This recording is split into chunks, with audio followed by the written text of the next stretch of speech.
All right, what's up, my peeps? Joshua Smithy with another GSD Mode podcast weekly real estate tip. And man, it has been a crazy week. Well, really, crazy last 4 or 5 years.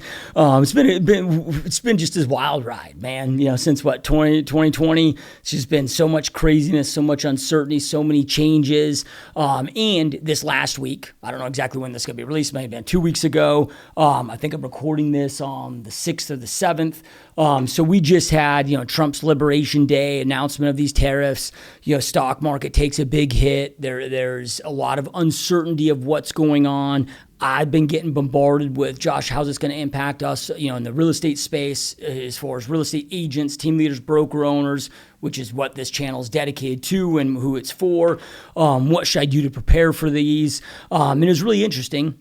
The Monday before these were released, I spent about an hour with my coaching clients on this exact topic. So I want to walk you through, I'm not going to spend an hour with you guys here today like I did with them, but I want to walk you through just to make sure that you're prepared for these different changes that we're experiencing, how these could impact us, but then most importantly, what to pay attention to and how to adapt regardless of how these impact our businesses. Because I'll be the first to say this. When I get people like, oh, dude, do you think these tariffs are good or bad? Look, I have no idea. I don't know. You don't know. Whoever the expert is on, X or Twitter or YouTube, they don't know. I mean, and maybe some people have a little bit more knowledge than others. But at the end of the day, none of us know. None of us know how this is going to play out because there's many things that are going on that are deeper than just the tariffs. And this is one of my theories as to why the tariffs are happening now and at the aggressive level that they're happening at. Because if we look at this right now, okay, so, the first thing I want to be very clear with this, I do not have a crystal ball. So for me to sit there and say, exactly how are these going to impact us and how are they going to impact the overall economy? How are they going to impact our real estate business? Dude, I have no idea. Now I can walk you through what I'm doing to prep, what I'm doing to prepare, what I'm doing to pay attention, which is all that we can do, right? Just pay attention and adjust and make adjustments accordingly. But I don't know, and I don't think anybody else knows. There's probably, I don't know, maybe a couple people in the world, but then there's all these different factors, right? Whoever knows how this could go, we might think that we're going down this path and they should go down this path. But then all of a sudden, as these tariffs kick out, then all of a sudden, we go to war with Iran, and then that kicks into, Russia doesn't like that. Then now we're, deeper into Russia. Now we kick into World War III. And then there's so many unknown, I'm not saying any of that crap's going to happen, right? But what I'm saying is there's so many unknown variables that, dude, it's impossible to predict. It's impossible to know for sure. All we can do is pay attention and make adjustments, prep and plan and make adjustments in the best way that we can based on the information knowledge that we have. So I want to be very clear on that.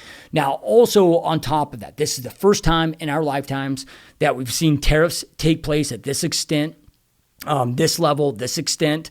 So again, for us to know, it's we don't really have evidence of how this is going to go on and take place. And if you look at the last time, tariffs got implemented, that were, at or close to this magnitude, we also weren't as globalized by that point. We also had much more manufacturing here at that point. So it's hard to make like-to-like comparisons between now and whatever it was, the early 1900s or, whatever. So again, it comes back to dude, I don't know. But then on top of that, for the first time in any of our lifetimes, we are seeing deglobalization take place. And really at the side, at the magnitude size of scale, we haven't seen this take place since the breakup of the Roman Empire. And that is one of my theories as to why these tariffs are taking place now, with the aggressiveness of them, the magnitude, the size, the speed of them, is because of this deglobalization taking place. We are no longer going to be this globalized world that all of us have grown up with. Since World War II, since Bretton Woods, that they decided that, hey, we're going to go globalize, we're going to leverage, we're going to have the U.S. Become the world reserve currency, because we had the strongest currency at that point, but then we also had the strongest overall military, really the strongest navy. So they were okay, also on top of that, we will then become the world's navy. So for the first time ever, really in history, we then allowed for, free, cheap, safe trade. So everybody could globalize, everybody could get rich together. Now, the deal with that, at least to my understanding, and I'm not trying to pretend to be a history buff, but just from the little bit of due diligence I've done with that. My understanding was, okay, the agreement and the arrangement there was, okay, yeah, we will spend the money to become the world's Navy. So everybody for the first time ever can partake in, essentially free, but also safe trade. So everybody can grow and expand and industrialize, get rich together. But the arrangement is all you guys have to work with us against the Soviet Union to break them up. Cold War participation, well, that's been over for 30 years. And if you look at this, globalization has been unwinding for multiple decades now.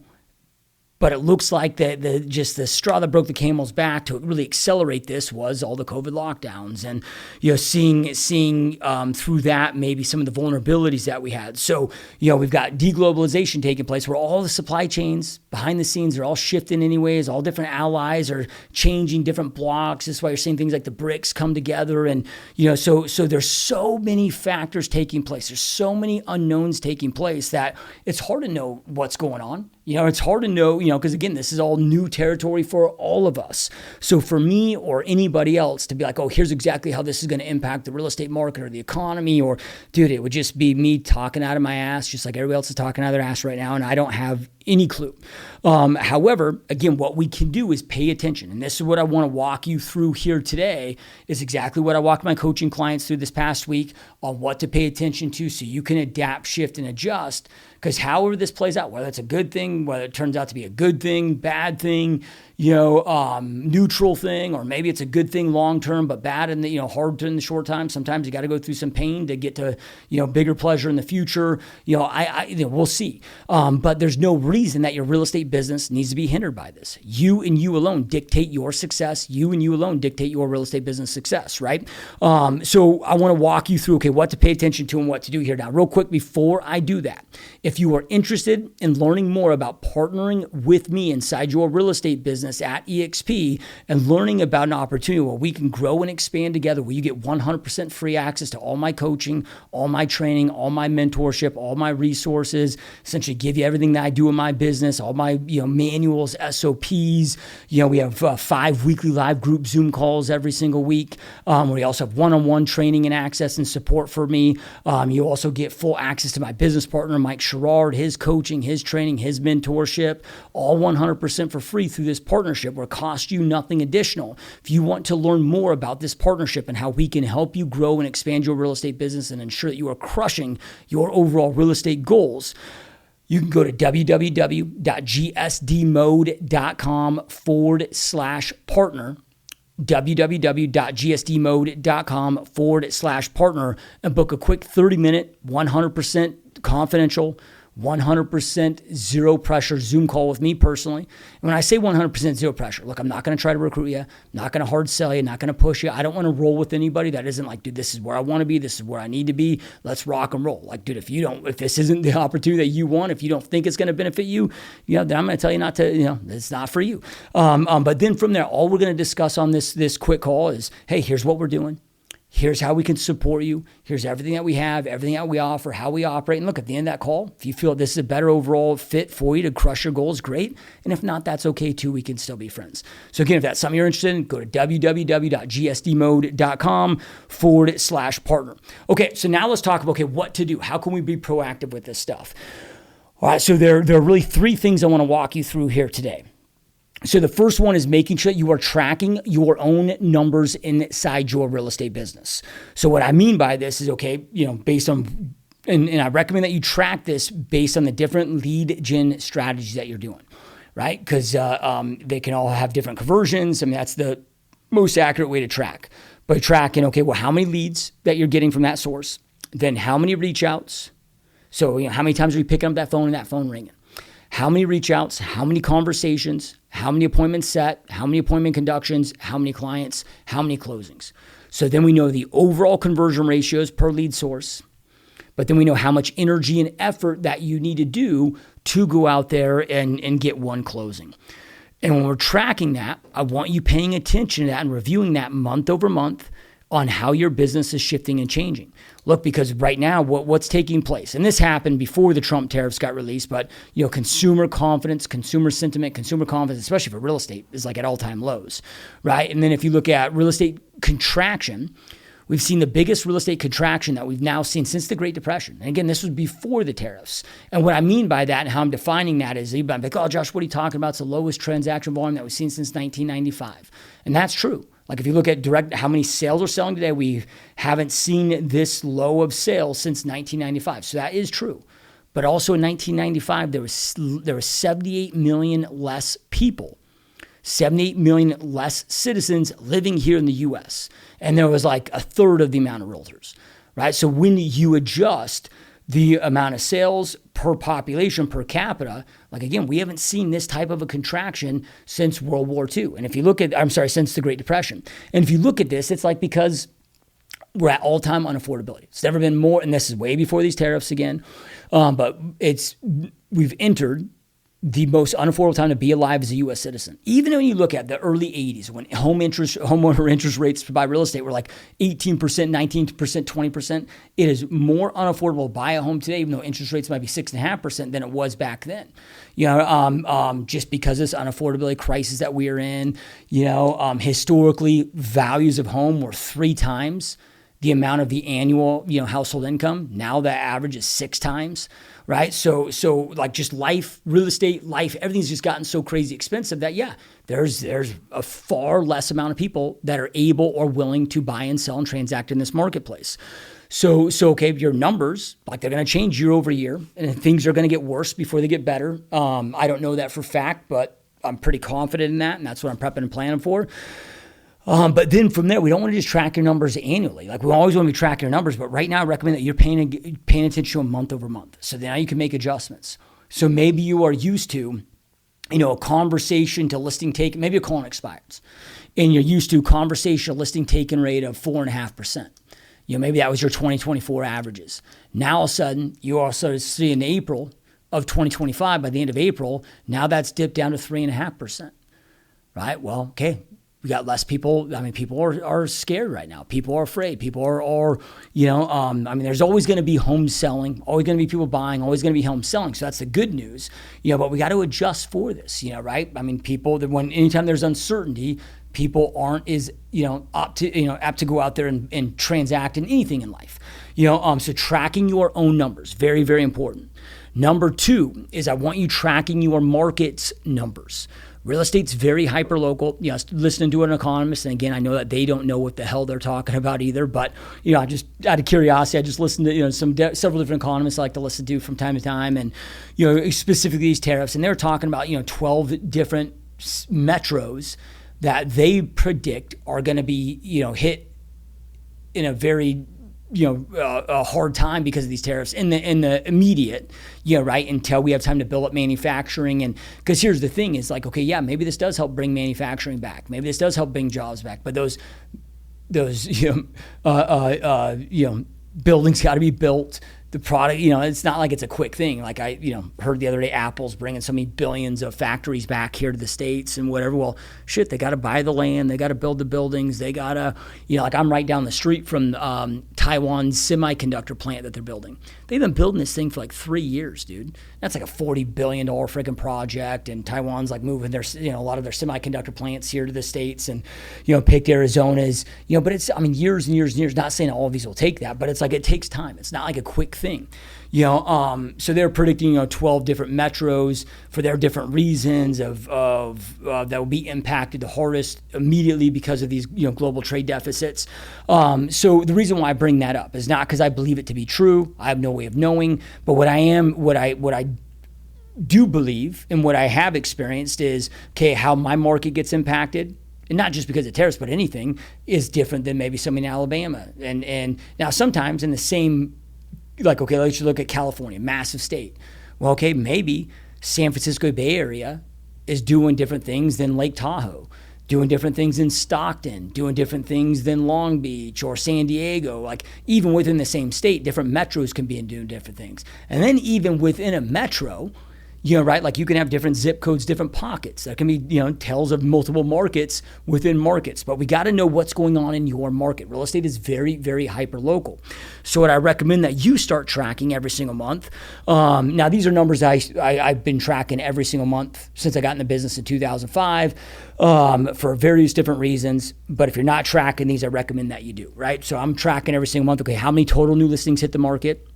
Well, the first thing that I track is what is our monthly absorption rate? What is our monthly inventory rate? So I can see month over month how that's going up, how that's changing, with that. So is it 3.7%, 3.9%, 4.1%? And I can start to see, hey, this thing's going up 0.5% per month. Well, based on that historically, once it gets to this point, I know we're in a severe buyer's market. We're going to start seeing more, short sales. Like I can start preparing for these things. So I'm going to track absorption rate month over month. Then I'm tracking, okay, how many total new active listings hit the market every single month. Now for me, I'm only tracking, like I specialize in residential, so I'm not tracking commercial. So I put these for residential, right? So I'm tracking residential. So how many new listings, how many total solds took place over the last 30 days, for last month. So like right now it's beginning of April. So now March's numbers are at. So I'd be like, okay, what was the absorption rate for the month of March? How many new active listings hit the market in March? How many listings are, properties sold in the month of March? How many are pending in the month of March? And then from there, average sales price, median sales price, average list price, median list price, days on market. So those are the main things that I'm tracking, right? So then though I can start paying attention and seeing, what's going on. So this is what we did and how my team was able to navigate successfully through the recent kind of contraction from 2023 going into 2022 going into 2023, 2024. All right, so Jerome Powell was very upfront that, hey, we're going from quantitative easing to quantitative tightening. So we just know that, hey, quantitative easing typically means economic expansion. Quantitative tightening typically means contraction. I'm not saying it always does. I'm not trying to pretend to be some freaking expert on this shit. I just know enough to know where I can kind of read between the lines and have an idea of what I need to start paying attention to prep, right, for this stuff. So then I'm like, okay, so they're moving to quantitative tightening. No, that means economic contraction. Then from there, again, he was very upfront about this stuff, not saying what they say is always what they do, but this is what we started watching based on what they're telling us they're going to do. So then it was like, okay, well, now we're going to start the quantitative tightening process by first backing off on our mortgage-backed security acquisitions. Then once we taper that off, then we'll start increasing the rates. So that was going to be the cycle. Now, we knew that between, 2020, 2021, the reason why interest rates got so low is because Federal Reserve became essentially the only and the primary and the only buyer of mortgage-backed securities, like to the magnitude of $90 billion a month. So that's what artificially set mortgage interest rates to the lowest that we've ever seen in the history of interest rates, right? So I'm like, okay, they're going to start backing off at $90 billion a month, and they went through a 6-month cycle on that. And that's why we saw interest rates go from like 3% to like 6.5% in a 6-month cycle. So we started tracking that. Okay, what is the interest rates going up, per month? So that way we could start having conversations. Like we do a lot of new builds. So I wanted to be able to start having, hey, if I got a client that's under construction, their home's not going to be down for 4 months. Well, if we got interest rates going up 0.5% per month, okay, well now we know that, hey, we got to sit down and have a conversation with the lender and with the builder of when they got into this contract, they were basing everything off this interest rate. Okay, is there a way to still get that buy down, do a lock? Like we had to, start getting with this, or do we need to get them hell of this deal because they're no longer going to be able to afford it? But then from there, we knew that we're going to start seeing lesser transactions. So every single month, I just started looking at, okay, well, how many lesser sales are taking place month over month? And we just started hedging and adjusting our business plan. So if we started seeing, okay, about a 10% reduction in closed sales every single month in our market, okay, that shows me that there's 10% people month over month that are unwilling or unable to buy because of the market, because of unaffordability, because of uncertainty, whatever the reason may be. The reality is, it's like right now as examples, we've seen this shake out, we got about 45% lesser people today buying and selling real estate, transacting real estate, closed sales versus the previous decade average. So then that means that, okay, hey, month by month, we had to then start hedging our business plans. So if I got 10% lesser people buying and selling than average, okay, well then I know I got to generate 10% more leads, do 10% more follow-up to go out there and get the same deal. get the same closings. Then if you want to expand and grow from there, okay, then might have to do 20% more. If you want your business growing by 10% year over year. Where people get themselves in trouble is they continue doing the same thing over and over, even though the world's changing. Markets are changing, the world's changing, everything's moving, shifting, and changing. They stay the same, and then they wonder why their ass gets ran over. No, you got it. Like as shit changes, you got to change with it. You got to adapt with it. You got to pivot with it. So when I'm watching those numbers, now I'm able to hedge my business plan accordingly. So if we all of a sudden our transactions volume's down 45%, I know I got to do 45% more lead gen, 45% more follow-up to get the same result. That's if I'm continuing doing the same lead gen strategies. So making sure that you're tracking your numbers and the overall market numbers and hedging your business accordingly. Then the last one, number 3, is to adjust and identify new opportunities. Because the real estate market's always good for somebody. Somebody's always buying, somebody's always selling. Now, when these start hitting, so honestly, like that first 8 months, going from quantitative easing, quantitative tightening, we didn't know who the market was going to be good for. We didn't know who the next players that were going to come in were going to be and what this was going to look like. So we were just taking way more action, so that way our business didn't shrink. But then it became clear of, okay, who's the market is good for, so you need to identify that, right? So it's always, looking at this from the lens that, hey, the real estate market's always good for somebody. It's my job as a real estate professional to identify whom the market is good for, shift, pivot, adapt accordingly. I'm talking to a dude the other day, that reached out to me. I used to do, if you heard these podcasts, I used to do them. I'm stopping, doing them going forward, but I used to do them, where I do these, free strategy coaching calls, just to help, people on those calls, right? So dude reaches out a couple weeks, maybe a week ago. Can't remember exactly when the conversation was, but anyway, he was doing it, GeoFarm. Numbers not getting the same numbers. Like numbers, used to get good ROI, good numbers. Now that's just falling off a cliff. Yeah, right. But then I asked him, I was like, okay, well, who is selling in your market? Like who's selling and why they're selling? He's like, well, there's really 3 types of sellers that are actually selling. He's like, okay, those that are, downsizing to go into assisted living or moving with family, no longer take care of their house, like, okay, that's one. Then you got divorce. Then you got, moving out of the state for relocation. And okay, you just answered your question, right? Like those are your 3 niches. Those are this is okay, who's selling? Why are they selling?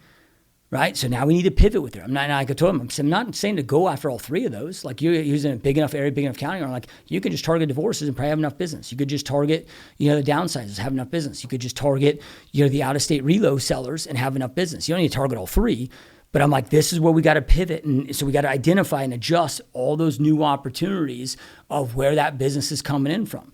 From 2012 until about 2022, we were doing a ton of business with investors, investors buying so much property here in the Phoenix. And we were doing, with a large team, you're doing lots of different lead sources for different reasons. But like as an example, we had one particular investor buyer that leading up into 2020, 2021, man, we were doing 20 deals on average a month with just one investor buyer. Now it's a big institution, right? But then, okay, they go from quantitative easing, quantitative tightening, start increasing the overnight rate. The investor essentially was like, hey, we're done. Went from 20 acquisitions a month to 0. Okay, well, we had to pivot. And usually things aren't that extreme. If you work with some of these big institutions, you'll get the rug pull, and you got to be prepared for that and have other, things. And I'm doing this long enough where I experienced pain early on with the rug pull where I, learned from that, right? So I always, I don't put my eggs on one basket, right? So we were fine with that, right? But with that, hey, you got to adjust, you got to pivot, throughout my whole entire 20 years of doing this. There's been periods of times where it's like, okay, hey, I got the same target, same niches, same type of buyers, same type of sellers, but then things shift and change. And then you got a different type of buyer, seller, so just identifying, paying attention to your market, identifying, again, it's just assessing, okay, who's buying, who's selling, why are they buying, why are they selling, where are they coming from, where are they going? And then you shift your marketing, prospecting, energy, effort, focus to those people. And you don't need to be all of them, but just pick your niches and adjust accordingly. So then that way you don't have to double or triple down with your numbers. Right now you're targeting people that need your services. A lot of people that want to buy and sell, right? To maximize conversion rates, we need to target people that need to buy and sell. So those are the 3 recommendations that I have. So however this shakes out, because none of us know, this is going to help insulate you and protect you and allow you to see the opportunities and allow you to grow your business and hedge in your business and adjust your business regardless of how this stuff goes. Then from there, probably best for us to, I'm not telling you what to do, but, probably best to just focus on what we can control. Like you can control your actions, right? Like you can't control, and it's easy to exhaust an insane amount of time, news, media. It's like, dude, focus on what you can control, right? Focus on your skill set, focus on your systems, focus on your processes, focus on the things that you directly can control. Things you can't control, you can't do anything about them anyway. So why? And I'm not saying to not have awareness, right? But what I am is like, just make sure that you're investing the majority of your time on the things that you can control and improving your life. All right, so hopefully this was helpful. Again, if you want to learn more about partnering together at EXP, where we can work together, I truly believe that we can do way more together than we can apart, where I'm able to mentor, coach you inside your real estate business and help ensure that you are crushing your real estate business, all 100% for free. You get full access to all my coaching, and not just my coaching, you also get one-on-one access to me. We're partners here in this. But then you also get access to all of my business partner, Mike Sherrard, who's the best in the world at social media, AI, get access to all of his coaching, mentorship, training, also for free. If you want to learn more about partnering together and what this partnership could look like, go to www.gsdmode.com/partner, www.gsdmode.com/partner. That's going to be a 30-minute Zoom call with you and me. It's 100% confidential. I understand that this stuff, when we're making moves like this, it's got to be on the DL. So 100% confidential. It's also 100% zero pressure. So you have my word. You will not try to be, you will not be recruited. Like I'm not going to try to recruit you, push you, hard sell you. It's just, hey, here's what we got going on. Here's everything that we do. Here's how we operate. Answer any questions that you have. And at the end of that, if you think that this is a better fit for you to grow and crush your real estate business, great. And if not, that's okay too. We can still be friends. But I truly believe that you owe it to yourself to at least just explore the opportunity. You got nothing to lose, everything to gain. So again, you can go to www.gsdmode.com/partner if that's something that you want to do. All right, guys, truly appreciate it. Keep kicking ass, keep crushing. I will talk to you soon. Peace.